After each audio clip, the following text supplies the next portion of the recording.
ایسا نثار سے وزیر اعظم عمران خان کے اس بیان پر تجزیہ لیا جس میں انہوں نے کہا کہ اشیاء کی کمی نہیں، منافع خور اور ذخیرہ اندوزوں کو نہ چھوڑا جائے۔ ایسا نثار نے کہا کہ وزیر اعظم عمران خان نے بنیادی بات کی ہے، ہم سب کا یہی موقف ہے، ہر آدمی کا دوسرے کی جیب پر ہاتھ ہے، سفاکیت اور بے حیائی کی حد تک بےمانی ہے۔ رمضان میں بھی ذخیرہ اندوزی کی جاتی ہے، ایک طرف لوگوں کو افطاری کروائیں تو دوسری طرف چینی چوری کروائیں۔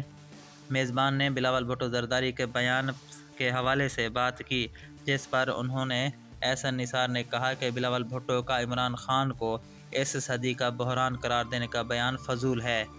بلاول بھٹو کی بات مان بھی لیں تو اس کی ذمہ دار پیپلز پارٹی ہی ہے۔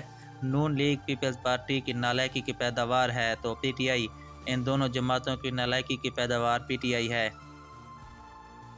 ایسا نثار نے مزید کہا کہ حکمران پرانے شہروں کے نام بدلنے کی بجائے اپنی پسند کے ناموں کے نئے شہر بنائیں۔ نیوی گولف کورس غیر قانونی قرار دینا اچھی بات ہے، اپنی حدود سے تجاوز کرنا بھی بے حیائی اور فحاشی ہی کی ایک قسم ہے۔ سینئر تجزیہ کار ایسا نثار نے کہا کہ ہمارے ہاں عوام کی نہیں، چند حکمران خاندانوں کی بات ہوتی ہے۔ نیوی گولف کورس غیر قانونی قرار دینا اچھی بات ہے، اداروں سے لے کر افراد تک سب کو ذمہ دار ہونا چاہیے، اس ملک کے پاس سوائے فوج کے کیا ہے؟ ایسا نثار کا کہنا تھا کہ یوسف رضا گیلانی فلمی ڈائلاگ بولتے تھے کہ نوکریاں دینا جرم ہے تو بار بار کروں گا، انہیں اتنی عقل نہیں کہ ادارے کھا جائیں تو برباد ہو جاتے ہیں، یہ سٹیل مل، پی آئی اے اور ریلوے جیسے بڑے ادارے کھا گئے۔ انہوں نے مزید کہا کہ سانحہ مری پر ایسے ماتم کیا جا رہا ہے جیسے یہاں کوئی فرشتے بستے ہیں۔ کورونا شروع ہوا تو ماسک، سینیٹائزر اور انجیکشنوں کی قیمتیں کہاں پہنچ گئی تھیں؟ ہمارے ہاں عوام کی نہیں، چند حکمران خاندانوں کی حکومت ہوتی ہے۔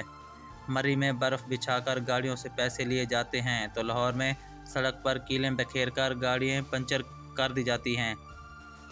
عثمان مرزا کیس میں نئے موڑ پر ایسا نثار نے کہا تھا کہ عثمان مرزا کیس میں لڑکی کے پیچھے ہٹنے کے بعد ریاست کی طرف سے کیس کی پیروی کرنا قابل ستائش ہے۔ پی آئی اے میں ملازمین کی تعداد عالمی معیار کے مطابق ہونے پر ایسا نثار نے کہا کہ پی آئی اے میں اضافی ملازمین کو جنہوں نے بھی بھرتی کیا ان سب کو بلا لیا جائے۔